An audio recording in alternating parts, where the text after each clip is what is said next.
Hello, bonsoir, and welcome to the Get French Football News Show. I'm Nathan Staples, and joining me this evening are Rich Allen and Conor Ketley. The Yellow Balls have been put away in England, but they're still out in force in France as they aren't yet willing to say goodbye to the winter. But who's warming up to the business end of the season and who's still out in the cold? All of that and more after the latest headlines. The Friday night game between Bordeaux and Montpellier has been moved to Tuesday, so the weekend action began in Caen on Saturday as the home side could not hold off a fighting Paris Saint-Germain, who won 2-1. Two second-half goals from Kylian Mbappe sealed victory as PSG tentatively continue their preparation for Wednesday's second leg against Manchester United in the Champions League. Elsewhere, Monaco came from 2 goals down at Angers to draw 2-2. Flavien Tate's double was cancelled out by a Radamel Falcao brace that now lifts the Principality club 6 points above the drop zone. Reims pulled off a similar trick at home to Amiens as the 2 subs scored the goals in their 2-2 draw, while on Sunday, bottom side Guingamp earned a point in a goalless draw against Nantes as Valentin Rongier missed a last-minute penalty. Lille struggled to a 1-0 win over Dijon and have an own goal to thank for that 3 points, while Alain Saint-Maximin's strike gave Nice the same winning scoreline over Strasbourg. Lyon got back to winning ways as they thumped Toulouse 5-1 at the Groupama Stadium. Memphis Depay, Nabil Fekir, Bertrand Traore and Moussa Dembele all on the score sheet, while the fiery Yannick Kawczak saw red for the away side late on. In the final match of the weekend, Marseille got victory at the Stade Velodrome against Saint-Etienne 2-0. Mario Balotelli scored possibly the most social goal of the weekend, while Flavien Thauvin scored a penalty to seal the win. And that's all for now. But to keep up to date with all the news in the world of French football, head on over to our website at www.getfootballnewsfrance.com and follow us on Twitter at GFFN. We start this week with the leaders, Paris Saint-Germain, who have a massive game in midweek and prepared for that in somewhat timid fashion. And in somewhat timid fashion, you may say, Rich, over the past couple of weeks, it's been some close affairs. They've not quite recovered from a couple of injuries, and they squeezed past Caen in the end, having to come from behind against the 18th position side at the weekend.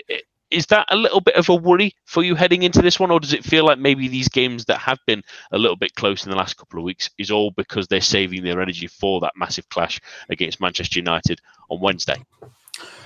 I would certainly suspect that that's going to be the policy line from PSG and from within.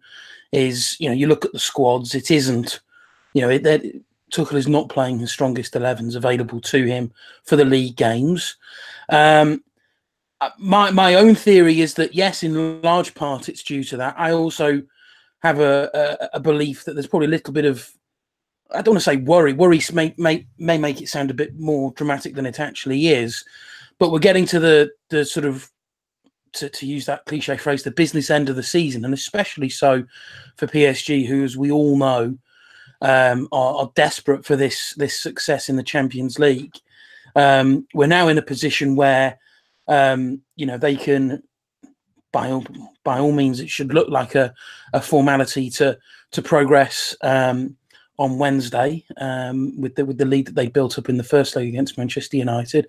But I'd imagine there is just that little bit of concern. These are now the big games for PSG. This is now where the season really matters most for them. And so it's probably to be expected.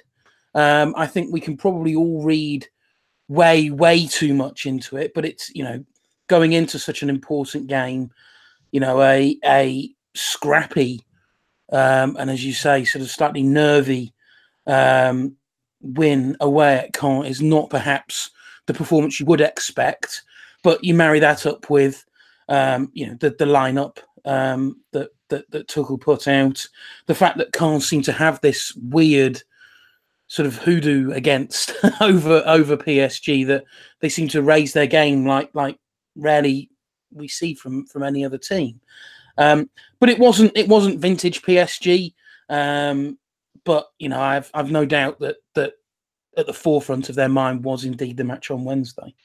Yeah, and it's fair to say that it's not been vintage PSG for the last couple of weeks, really, since that win at Manchester United. To be honest, the win against Le Vert was close and bitty. The Montpellier scoreline sort of shadows the fact that they were timid for a long while. A lot of those goals were sort of from deflections. You sort of give the one against Nîmes a pass; they didn't really turn up, in all honesty. But more importantly, Conor, during this time while Neymar's been out and Cavani's believing to be out, he's supposedly returning to training tomorrow, but he's pretty much a very serious doubt for Wednesday. So the shoulder of responsibility lies at Kylian Mbappe's feet, and that's been not only evident in that game against Manchester United, but in these close games where they needed a goal scorer, it has been him. He's on 24 now for this season, and he's really, I would say, at least, I don't know if you feel the same, is this the best sort of form he's had in a Paris Saint-Germain shirt? Yeah, absolutely. I mean, you look at, quite literally, as you mentioned, the last 4 games, 6 goals? Just when the team did need him to step up. And of course, Cavani had that injury against Bordeaux that, you can't really say necessarily that acted as a catalyst, the injury itself, maybe the kind of weight of responsibility, the fact that he's a World Cup winner as well now kind of alleviates any pressure that people might have been lumping onto him. And he just looks, so confident. I think what one comparison I was thinking of earlier was just between how PSG look now, and you compare them to maybe, Manchester United of the late 2000s, Juventus of the last sort of 8 years or so. Even when they're a goal down, if they're drawing late in the game, you really just have a feeling that someone, most likely Mbappe, is just going to step up and win the game for them. It's just, you can never really see them, bottling a lead. You can't really see them throwing away something stupidly. It's just, kind of scary how composed they can be with 2 of their best forwards out, and they've still got a World Cup winner who's scored in a World Cup final and done all sorts in the Champions League, setting new records at his young age as well. So it's hard to see where this PSG team can be stopped in Ligue 1 at least.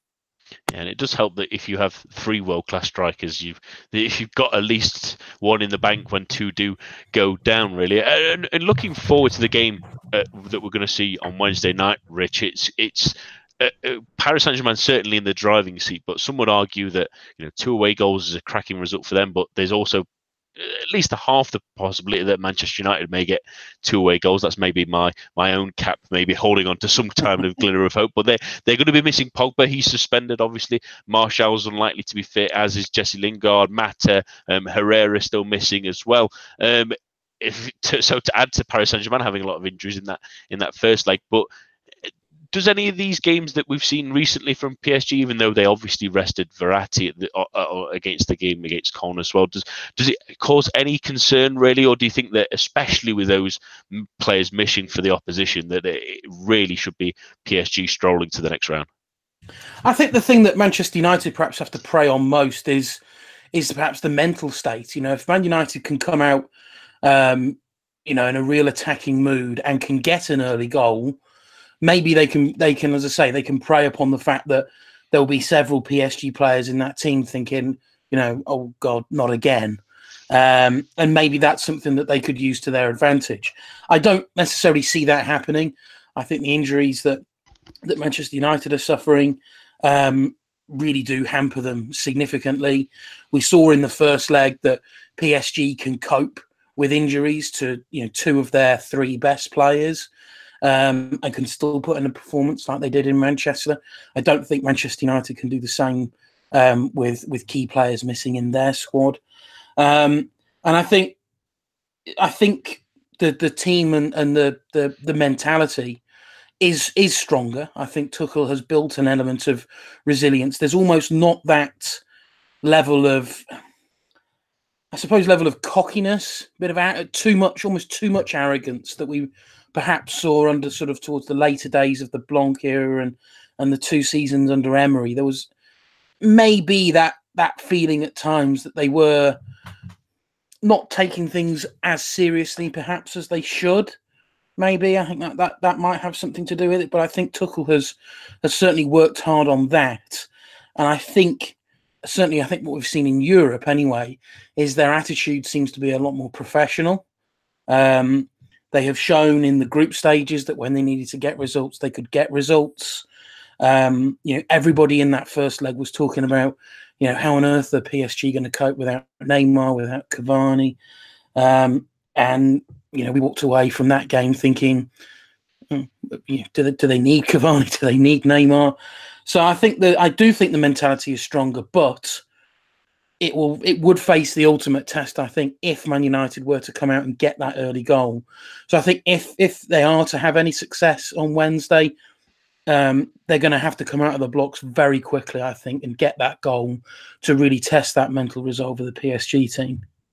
Absolutely. And there's three interesting wrinkles, I think, comparing the two games at least, Conor. And the one is the maybe for Man United fans, the positive injury that Alexis Sanchez probably won't be playing at least anyway. But the other two little wrinkles, especially compared to the first game, was that obviously Paul Pogba was a focal point of PSG's attentions, especially Marquinhos, who was superb. But without him, is it maybe a different plan for that midfield, maybe a bit more of an attacking plan? Do you see them using it? And secondly, all that the form that Lukaku has been in the last couple of games, where he has improved and started scoring goals, could he pose a more imposing threat to Thiago Silva, with obviously Rashford possibly looking to sort of run in behind a little bit more? Lukaku's physical presence maybe giving PSG a little bit more trouble.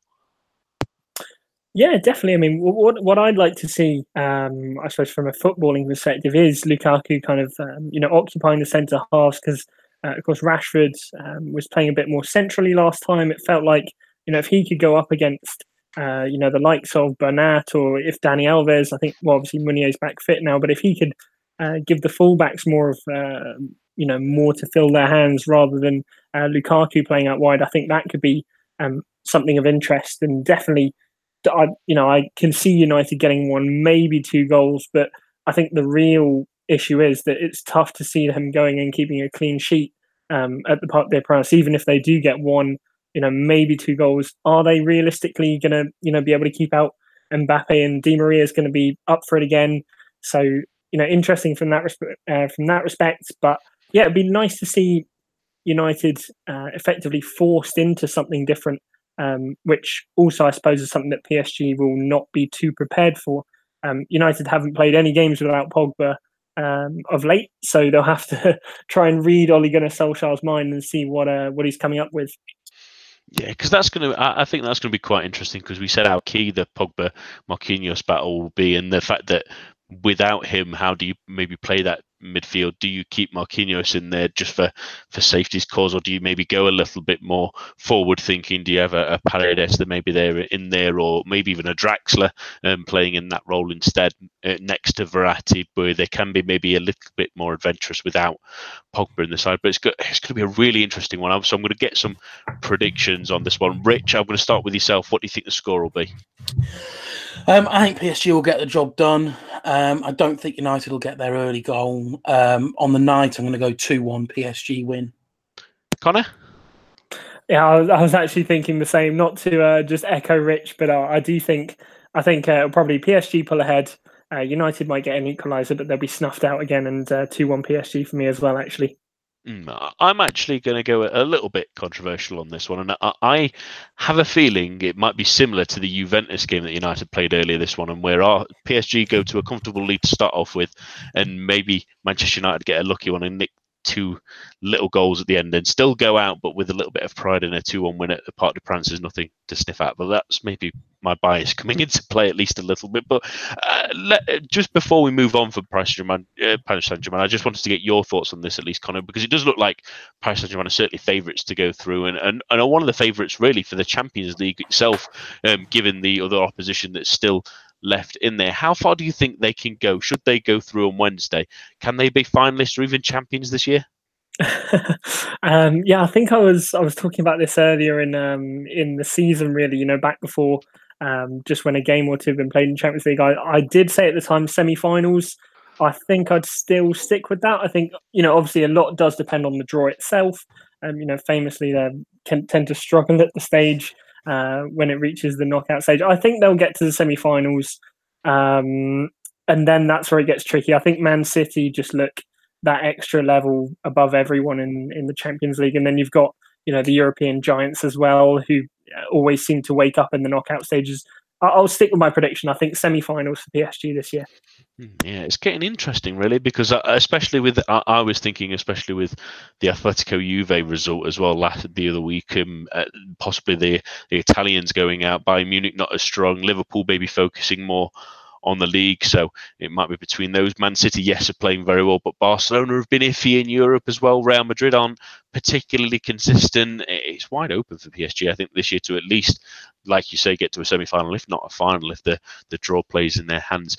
Back to Liga matters, really, and we've already discussed on our preview show on Thursday about Bordeaux releasing Ricardo just before their weekend game. Their game was suspended until Tuesday anyway, but there is reports from the RMC that Paulo Sousa is potentially the replacement, shall we say. But he was on a plane to Bordeaux for talks, but there is also many reports in Italy that he's quote-unquote on standby for Roma after their 3-0 defeat in the Rome derby at the weekend. He may be wanted there, which, Rich, throws the spanner in the works, really. It sounded, when it first come up, like an interesting appointment. I know he's well thought of in places like Italy for his managerial expertise, but at the same time, could yet again Bordeaux be the bridesmaid and not the bride in a manager hunt? Yeah, it's really frustrating, isn't it? Because, I mean, this is something that it feels deja vu, doesn't it, really? What we're talking about with Bordeaux is the potential that they've got. Now, I know, to get it out of the way, first and foremost, an area as a whole, being the southwest of France, is obviously, football is perhaps not as prominent as rugby. That's obviously a huge rugby area. But Bordeaux, with sort of the history they've got, the players that have played there, the setup they have, they've now got this new, the new American owner. They've obviously got a fantastic stadium, decent support. You just feel as though they're constantly fighting a battle to find a missing piece of that jigsaw. And it seems as though it's a different piece each time. And now we're back to the coach piece is missing. Ricardo came back and, he had a decent start and resurrected the team after the sort of troubles of Gus Poyet's departure. He seemed to sort of steady the ship. Towards the end of the year, things were on a slight upward curve. And then it's sort of just fallen off, really, since January. Performances have been pretty substandard. There have been very rare standout performances. The squad just seems just a level of disinterest, and you felt it was coming. You feel as though that this is almost the wrong time to have done it. You've just gone through a January transfer window. The form now in February has not been too indifferent to the form in January. So why have they then made the change now? They're going to be bringing in a coach to just oversee a squad which doesn't seem to be in the right frame of mind. It's not a particularly strong squad as it is. It definitely needs work doing to it over the transfer window. Things seem to have been fairly vocal about Paulo Sousa coming in, which of course then breeds its own troubles of other clubs. Paulo Sousa's available, and it seems that Roma might be the team going in for him. But you can see why. His time in England, people in England won't necessarily regard him particularly well. His time at the likes of Swansea and very briefly at Leicester weren't particularly standout qualities on his CV, but sort of pretty much everywhere he's gone since, arguably until he turned up in China, has been at a good level. Certainly in Switzerland and at times in Italy with Fiorentina. He looked like he was getting somewhere with that squad. So you can see why they're going for him, but it just seems a curious time to go for him. And now with a team like Roma interested, you do feel, they're probably going to miss out on him. And where does that leave them? There are plenty of names out there, but there's such a confusing squad, such a confusing team at the moment. And I think it's up to the new American owners to make it very clear not just to any prospective new manager, but I think they probably owe it to a level to the fans as well, as to actually what their intent, what their realistic intent is. They can come in and say, yeah, we're going to bring Champions League football in 5 years. We're going to spend this, that, and the other. Apply an element of realism. All of that may come, but that is going to take time. What are they actually going to do for the rest of this season? What are they going to do for next season? Let's have some short-term ideas as well as those long-term plans as well. And so I think any manager that's going to come into Bordeaux needs to be very clear on those, and allowed time to actually put those plans into place. Bordeaux seem to have been very quick with the firing trigger of late. So any new manager, I think, has to be given time if they are to achieve the plans for the new owners. Yeah, and this was the interesting thing, really, Conor.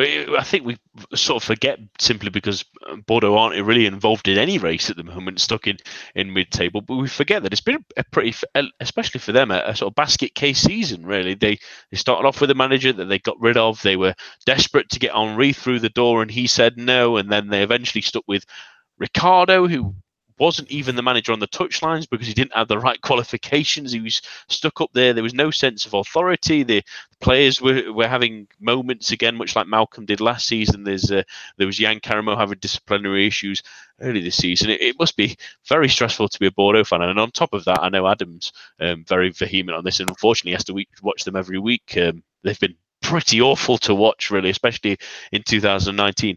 How do they change course? Are they maybe rushing into an appointment here when maybe they should be spending the rest of the season taking stock and then deciding which direction they need to go in for next season?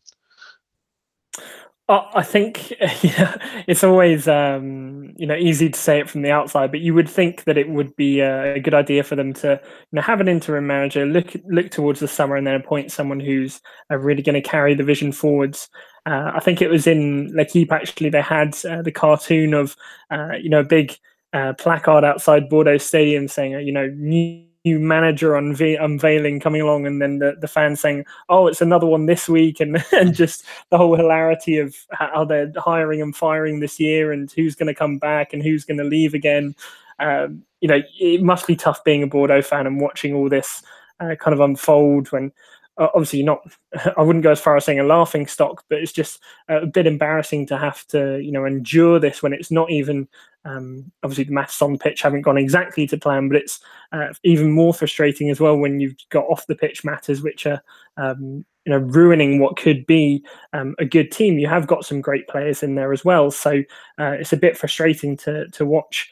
Even as a neutral as well, you don't like to see a team that you associate with European football and, of course, Champions League in recent history as well, go to the dogs like that. Obviously, it looks like things are improving greatly with the new investors, etc., and hopefully they'll have that sense to look kind of long-term rather than short-term. Yeah, and that's the thing when you think back to Bordeaux and this squad on paper, Rich, they've got some excellent players, really. Francois Camano had a really good start to the season, but he's blown hot and cold. We know that Yann Caramo is a very talented player. Obviously, that's why Inter was so interested in him, but it looks like maybe the success is going to his head. They've got Josh Madger on the books now, obviously, of Sunderland Till I Die fame, briefly at least anyway, as well. But he's a promising prospect that they've brought in on the cheap, and that's the kind of way that they maybe want to model things. But at the same time, they've allowed players like Varda to go on loan elsewhere. They've not really implemented any kind of style or discipline or way of playing at Bordeaux in the last couple of years because they've been so chop and change. But like you say, the next move surely shouldn't be getting rushing another manager through the door, but finding the right way to be a stable club, not just in the next sort of 3 months, because there's not really a risk of them going down, really, but really to make themselves a more important, not just on the European scene, but also competing where they are getting sales like the one they had for Malcolm this summer, which is the money that they need to survive on. Yeah, I mean, I don't think the squad as a whole, I still think is not good enough to be challenging for Europe. But yeah, as you say, if you pick out individual players, the quality is there. They made some very interesting moves in January with, as you say, with Josh Madger joining, with Yassine Adli joining from PSG. They managed to bring back Yann Caramo, who certainly at the start of his time with Bordeaux, looked to have rediscovered his form. But as you pointed out, his disciplinary issues have affected him. So there are the individual players. And I come back to the point I make about Bordeaux, which is there's so much potential there. There's so much already in place. It's not going to be taking a huge amount of work. It just needs clear, focused minds who really do know what they're doing. So, it wouldn't surprise me to see them bring in, a sort of an old timer who's sort of been there, done that in terms of managing, to certainly see out the rest of this season. In a weird way, you could particularly join the setup at Caen. You could have seen someone like Roland Courbis sort of, I suppose, babysitting the team until the end of the season. But there is a lot of potential there. There really, really is. They are capable of producing good young players. We've spoken about players like Jules Koundé for over a season now. They can produce good players. They can attract some very interesting players. They've got the stadium. They've got a lot there. It's not going to take a lot, but the problem is we've said that season after season for so long now, and season after season they seem to fail to really get that final piece of that jigsaw sorted. So their next move will be very interesting to sort of determine what the true direction of the club is. So I think it's one definitely to keep an eye out on. Yeah, absolutely. It's picking between whether going for that sort of big appointment of a Paulo Sousa or sort of the league young managers that we have that have impressed recently. David Guillon, Thierry Loret, even maybe Christophe Pellissier at Amiens who've done great jobs at smaller clubs. They maybe deserve the step up in the next chance for them, but we shall wait and see. It should also sort of develop hopefully in the next couple of days, really, especially if Roma go out of the Champions League. Supposedly that's going to be the kicker for Paulo Sousa possibly heading that way to replace Eusebio Di Francesco. On to the matters back in the Europa League now, and we have some Arsenal perspective to bring in. We have Tim Stillman of Arseblog joining us to discuss their game against Rennes coming up on Thursday. Tim, how are you?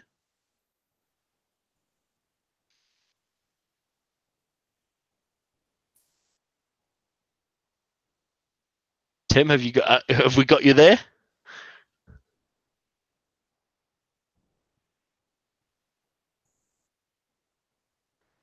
Sounds like we may have some technical issues on Tim's end. So we'll go to the Rennes perspective first then, because that's always the best way to go for you, first of all, Rich, really, because the big Rennes fan you are. I don't think it's really underselling it for Rennes' point of view. This is one of their biggest games, not of this season, but for decades, really. I think you probably have to go back, certainly in the midterm, to their domestic cup final appearances. But yeah, I mean, there's a real excitement about these two games coming up. We've seen the pictures of the Rennes fans camping outside the ground. We've read about the sort of unprecedented demand for tickets, 90,000 applications going in. It's something that Rennes fans have not seen before, and that's not just hyperbole. That's fact. Rennes have never been this far. It's been a long time since they have hosted a tie as big as this on a significant stage that the Europa League is. It's not underselling it by any means to say this is one of the biggest games, as you say, in decades for Rennes. It's been fun, to be part of that, to witness that, to be part of a support group that's got that buzz about this game. There's no one approaching it thinking, how many are we going to lose by? People are excited. Rennes fans are going into this. There is a bit of sort of joie de vivre about it, in terms of we know in all seriousness, chances are not necessarily going to go through over the two legs, but circumstances could play into their hands. You never know. People wrote them off against Betis, and we saw what they did over the two legs against them. Obviously, Arsenal I think is another step up. But it's generally the excitement, the positivity about it all. Julien Stéphan in his traditional manner now is sort of being very calm, very cool. Nothing's phasing him. He's approaching this as he would approach any other game against any other team. But you can only you only have to look at the social media feeds of the players that excitement has travelled to them. They're looking forward to it. It's going to be a huge game. It's a sellout at the Roazhon Park on Thursday. It will be a huge game. It will be a super spectacle. And obviously with the game being at home first, as a Rennes fan, you just hope that they can put in a performance that shows that Ligue 1 is just is not just a league for the likes of PSG, the likes of Lyon, and the likes of Monaco. That clubs below those and outside of those top three are actually worth a watch, are actually capable of performing when it really matters. Yeah, and they had 90,000 applicants for tickets, which is a real turnout from those fans at Rennes, and it would be great to see that sellout and a great noise to welcome Arsenal. And hopefully we have Tim with us now. Can you hear us again, Tim? I can hear you. Can you hear me? Yes, we can hear you now. That's excellent.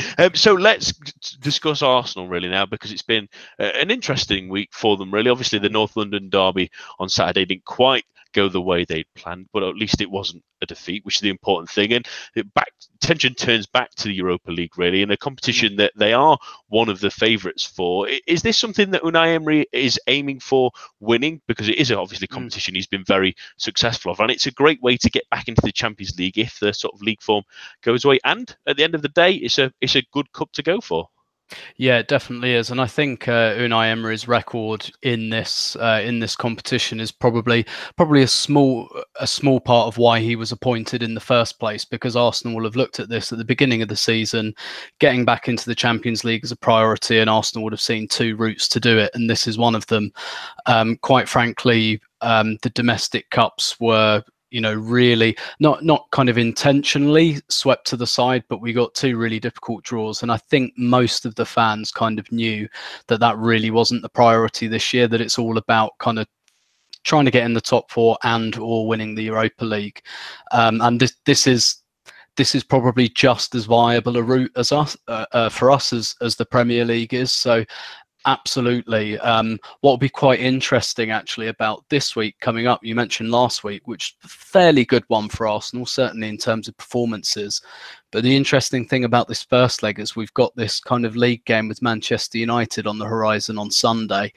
And I think, Unai Emery will clearly be urging his players to put that to the back of their minds on Thursday. But particularly the way the North London derby unfolded, I think, to be honest, a lot of the supporters are probably already looking ahead to that Manchester United game on Sunday, and possibly Rennes could point to that, particularly it being at home in the first leg, and kind of wonder if Arsenal, really test Arsenal's concentration.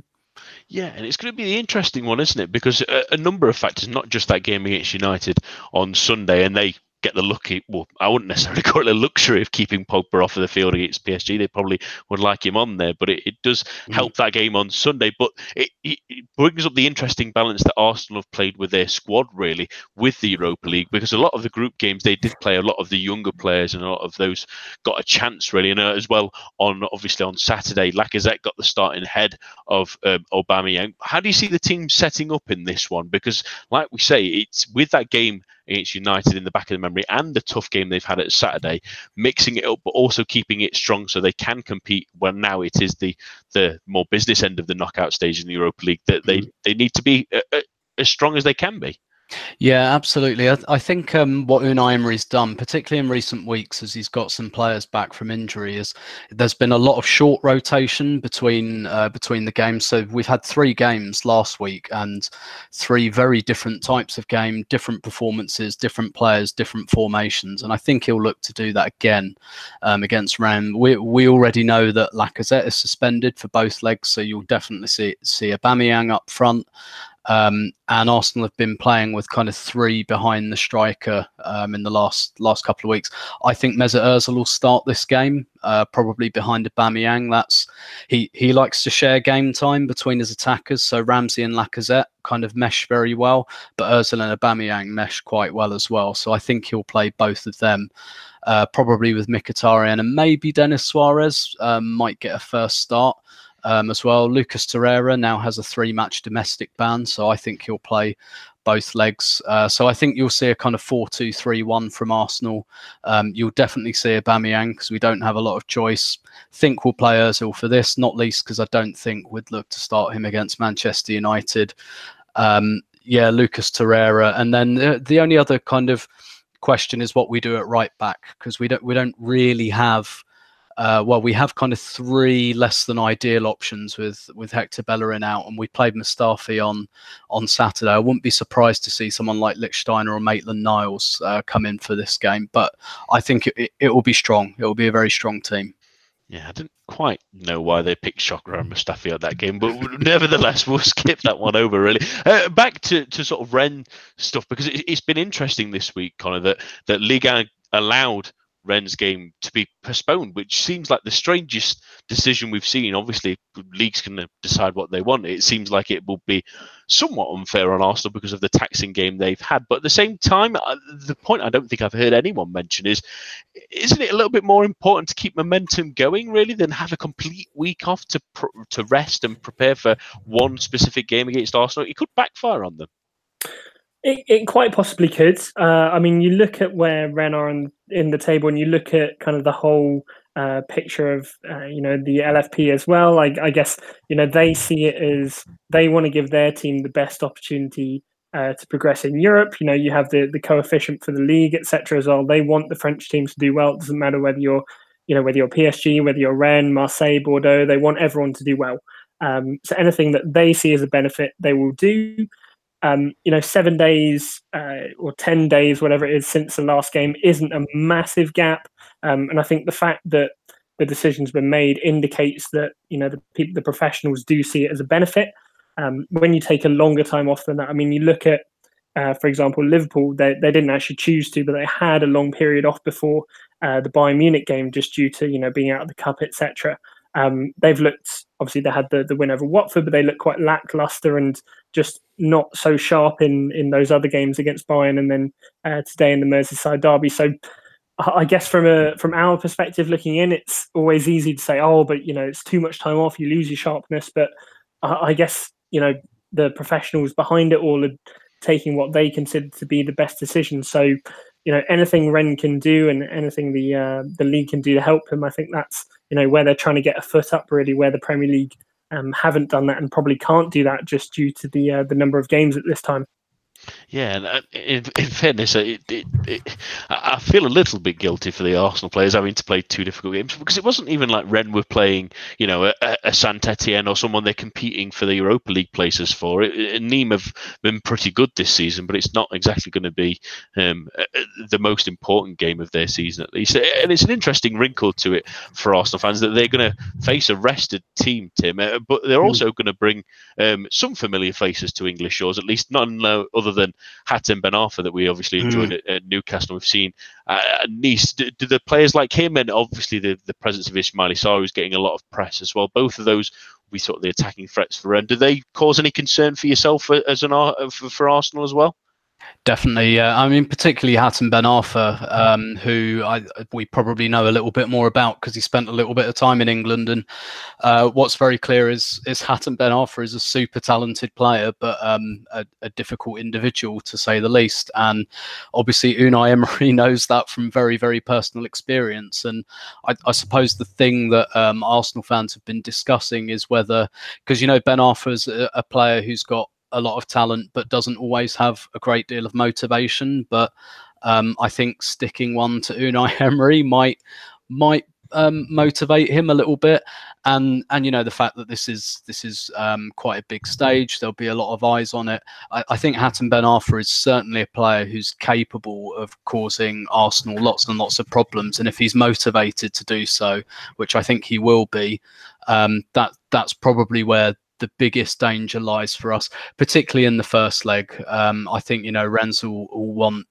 they'll want a really, really big showing at home. They'll want something to compete for in the second leg at the Emirates, and maybe to spring a bit of a surprise. I mean, Emery is a very meticulous coach, and obviously he has experience of Liga, so I don't think Rennes will hold many surprises for him personally, but maybe for some of the players and maybe the supporters. I think a lot of these Rennes players, everyone's read about how big a game this is, and you're talking about the ticket applications, and I've seen the pictures, the queues for tickets. I'm sure a lot of these players would be looking at this, and not least because Arsenal are quite well known in France and quite closely followed in France for obvious reasons. I think a lot of these Rennes players will surely be looking at this as a kind of a big ticket game, a game where they know they're going to be in the spotlight, and I'm sure a lot of them will thrive on that and really enjoy it. Yeah, I think you're claiming Hatem Ben Arfa as petty there, but I don't think anyone would argue with you on that one, in fairness. So let's get some predictions on this one. I'll start with yourself, Tim. What do you think the score will be? I think that Arsenal might take this 2-1 or something like that. And personally, I'd be very, very happy with that, to take Rennes back to the Emirates with a couple of away goals and a lead. Rich, I know you're going to be ready and rearing to go. You'll have tea early. You'll make sure all the scarves are up on the walls and the old shirts, and you'll make sure the missus is in one as well, just in case. What do you think the score will be? I'm trying to balance being a Rennes fan with being a bit of a realist, so I'll fall smack bang in the middle, sit on the fence, and I'll go for 2-2 draw. Conor? I think I'll go for a 1-1 draw. I think it'll be a tough game on both sides. If Rennes go to the Emirates with with it in the balance, I think they'll be happy. 1-1. Yeah, I think I agree with you guys. I just feel like, because of Rennes' support and the fact that this is the first time in this stage, they'll absolutely go gung-ho for it. But I'm going for the same score as the Betis game of 3-3. And I think really Arsenal will be delighted with that, really, because I can't imagine Rennes getting anything at the Emirates. But I'm sure they'll, much like many French teams, really, when they can take an English team away from home, much like Saint-Etienne did against Manchester United, they'll give them a real good go. Thank you for joining us today, Tim. Do you want to plug where we can find you, where we can read your stuff and everything? Yeah, sure. First of all, thank you very much for having me. I'm on Twitter at Stillberto. I write a weekly column about Arsenal on Arseblog.com, if on the off chance that interests anyone, or else I write about the Brazilian national team as well, on the off chance that interests anyone. I think everyone loves a bit of the Brazilian national team now. And can I just quickly before Tim goes? Tim, is there any chance? I speak this from very much from my Rennes supporting point of view. Is there any potential chance of Unai Emery being the sort of old romantic and starting Petr Cech on Thursday? Yes, I think Petr Cech will start because that's.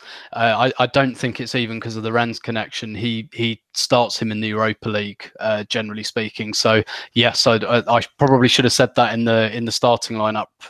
Kind of rundown, but yes, I think Petr Cech will start. And be still your beating heart, Rich. At least I know for that one. I'm sure Kubek will give him a nice high five for getting him across to that at the Roseanne Park as well. Thanks again, Tim, and hopefully we'll speak to you again soon. My pleasure. Thank you.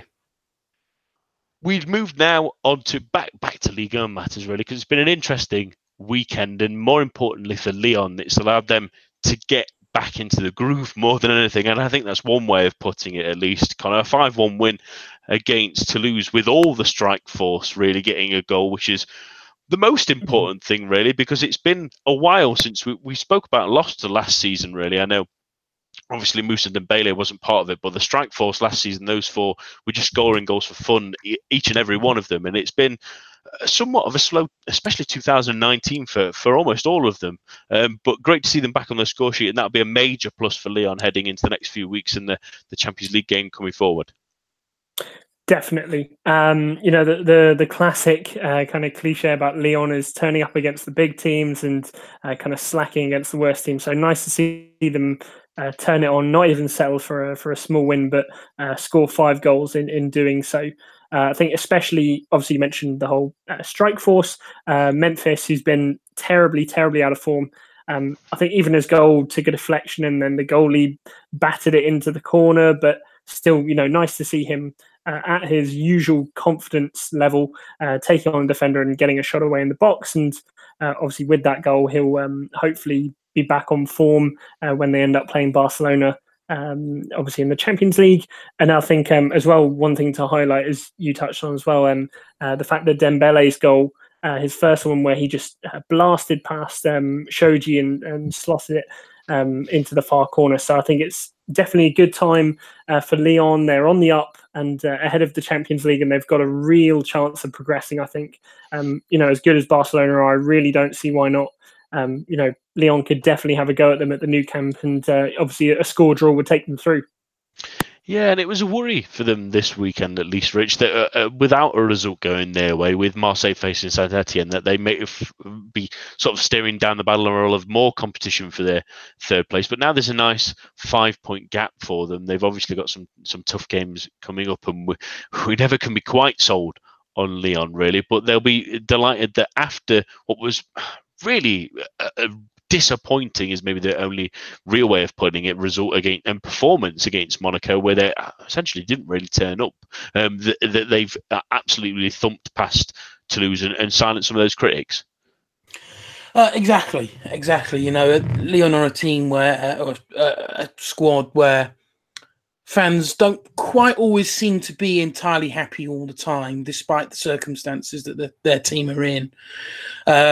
So I think going into, as you say, a run of some important games, obviously in the middle of that is the second leg in Barcelona, but either side of that, they're away at Strasbourg, they have Montpellier at home, and then Rennes away to round off March. So I think in terms of cementing certainly a top three and obviously pushing on for second place, it's a very, very important month.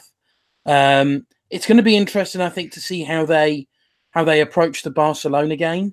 Are they going to go out all guns blazing, or are they going to be ever so slightly reserved, bearing in mind those crucial games that sort of straddle that and finish March off? So there's enough there now. I think that there's enough of a buffer.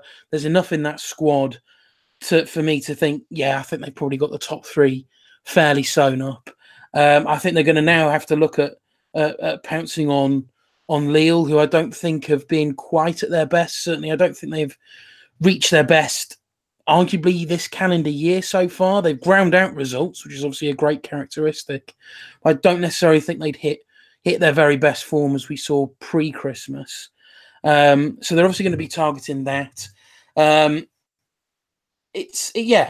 think top three for them is almost a certainty. I think, if we can if Lyon can come out of March in a similar position to they are now, I would fully expect that top three place is pretty much nailed on for them.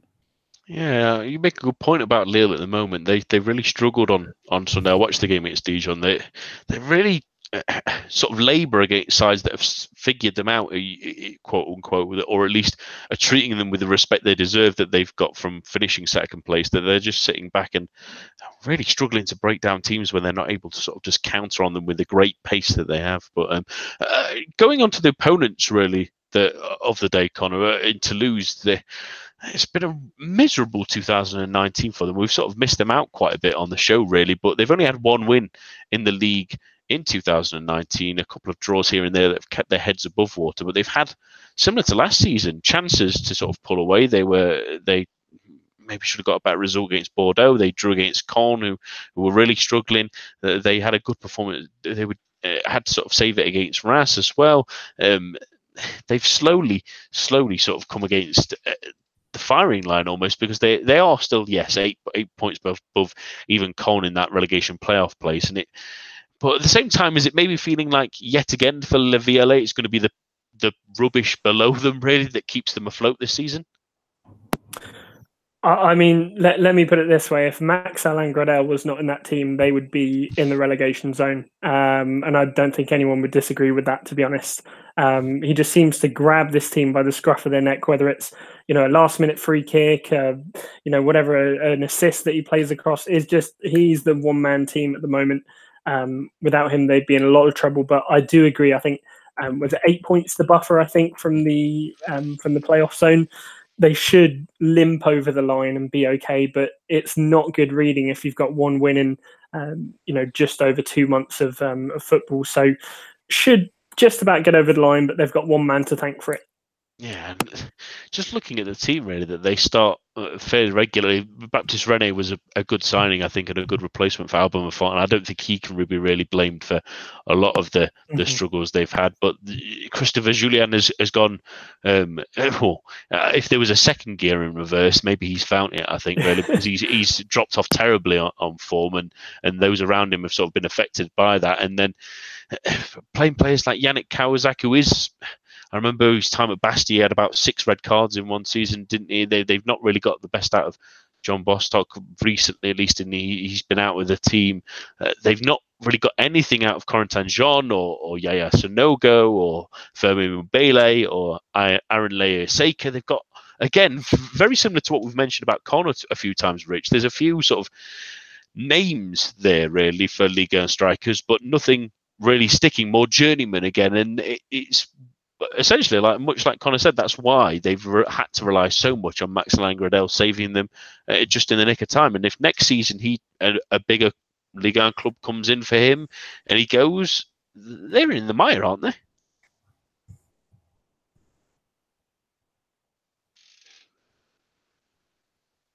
Sorry, Nathan, you cut off there for me. Oh, right, sorry. I was saying it's safe if Gradel goes in the summer, and they're stuck with these sort of journeyman strikers they've got, they're stuck in the mire, aren't they?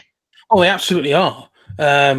It's a long time since Toulouse had a forward. Thinking off the top of my head, do we have to go all the way back to Gignac before Maybe. before they actually had a real quality centre forward? Ben Yedder, I think you would I suppose, yeah. Although he was often used, he was often used out wide or as a secondary striker.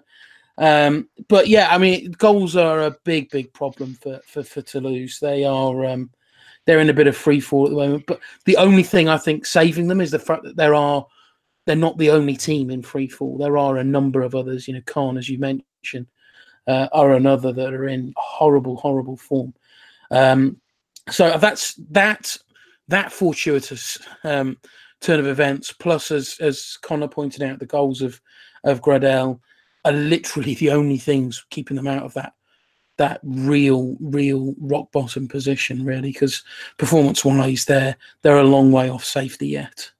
Yeah, and they've done some awful moves really recently. I mean, selling Lafont was the right kind of timing. They got a decent amount for him, but they maybe could have squeezed a little bit more out of a bigger team if they could have, rather than the money they got from Fiorentina. That money's not really been reinvested in any kind of foreseeable way, at least on the pitch straight away. Then they've got someone like Todibo that has left for Barcelona essentially for pittance, really. They're complimentary money from Barcelona more than anything to get him now and get him out of there, because it is bad for him. And they sort of tried to rewind the clock with Alan Casanova, and it's clearly not worked. There's not a plan, there's not a structure, and just as bad as someone across the town really from them in Bordeaux. Both these sides are being mismanaged pretty poorly at the moment, and both sides are free falling because of it, and it's a real shame for. Well, they also had obviously got decent money, as you say, for Lafont. They got very good money for Issa Diop. Where's that been invested? If you're a Toulouse fan, you're scratching your head thinking, okay, we've lost 2 very, very good players here, but we've not even replaced them with players a third of the quality that have gone. So yeah, there's real issues of squad management, I think, there. Yeah, something really needs to be done because next season, with the quality some of the Ligue 2 sides are showing as well, it's not looking good for them if they remain like this. Let's go to our Ligue 1 snapshots. So now it's my favourite part of the show, as always. I'll start with yourself on this one, Rich. What's your Ligue 1 snapshot for this week? I've got 2 beauties really picked up by Opta actually this weekend. Opta Jean. One concerning Mario Balotelli. I don't think many could name the last Marseille player to score at the Velodrome in his first 3 games. because you'd have to go all the way back to 1999 and former Everton powerhouse Ibrahima Bakayoko for the last time that happened, which I thought was a name I'd never ever hear again. And the other was a return. You touched upon it earlier. Was a return to the Yannick Kawczak that we all know and love. The bruising, red card receiving, midfield menace. It was three. I think it was 3 red cards in 4 games. I think it was something like that. It was something insane for Bastia. That's now his 11th red card in Liga, and in the 21st century, only one other player has got more than Kawczak. Kawczak's on 11. Former Rennes midfielder and right back Cyril Jeanchamp managed to pick up 12. So there's still time for Kawczak to break that record, which I've no doubt he will do. Yeah, I think Kawczak is maybe the perfect example of French S-housery, shall we say, really, more than anything. And it's good to see him, in a way, get back to those sort of forms. Conor, what's your Liga snapshot for this week? I suppose it's a silver lining, a potential future silver lining for any Lyon fans who fear of losing Nabil Fekir in the summer, is that we had another Fekir make his Ligue 1 debut this weekend, which is his younger brother Yassin, who I believe has got another year to go on his contract after this summer. So we had 2 brothers playing, the Fekir brothers, for the first time together in the league this weekend. I bet they enjoyed that, and I bet any stipulation on a Fekir extension, at least to get some more money, may have an extension with his brother in the small writing for that, shall we say. 2 for me as well. I think the one that everyone's probably already seen. It was nice to see Mario Balotelli's live Instagram celebration. Maybe even better than Totti's previous attempt of doing something similar in Italy a couple of years ago. It was always an interesting one, Mario Balotelli. You wondered what if he was stealing that phone from that poor cameraman for a moment, but clearly that was his phone in waiting, and so it was a bit pre-planned to be in that section as well. But my second one really is maybe a bit of a bugbear for Jez, because he won't really like me saying this one really. But watching the Monaco Angers game at the weekend, and I think we saw the impact of Leonardo Jardim in that game, because in the first half they were pretty laborious, they were pretty poor. It was back to the sort of Thierry Henry led Monaco that we saw, which was pretty poor. And then in the second half, he didn't give them half of a booting, because they looked like a completely different team coming out in the second half. They maybe should have nicked a third at some point, at least. They were really on top of things in that second half, and it shows you that Leonardo Jardim does have a sort of stranglehold back on that team, and showing that maybe they've made the right decision in bringing him back, and maybe Thierry might not have inspired the same kind of comeback if he was still in charge. But there was also in that game, Falcao hit his 60th Ligue 1 goal as well, which I think puts him. That was his first goal. He got a second as well. Which, when you look at his stats, bearing in mind his injuries that he's had, and that obviously horrible knee injury that kept him out for over a season, 61 goals in 99 league games. It's perhaps just forgotten just what still he's clearly not at his best now, but still what a top quality striker Falcao actually is. Yeah, and he looked like he really enjoyed the service he was getting in that game from Lopez and Gelson Martins, and especially Fabregas. He's really enjoying having the Spaniard in his midfield. A very João Moutinho-esque move, at least for him. That's all for this week. My thanks to Rich, Conor, Tim, and all of you listening at home. Do join us again for the preview show, which will be on Thursday. And as for the main show, we'll see you at the same time, same place next week. A bientôt and goodbye.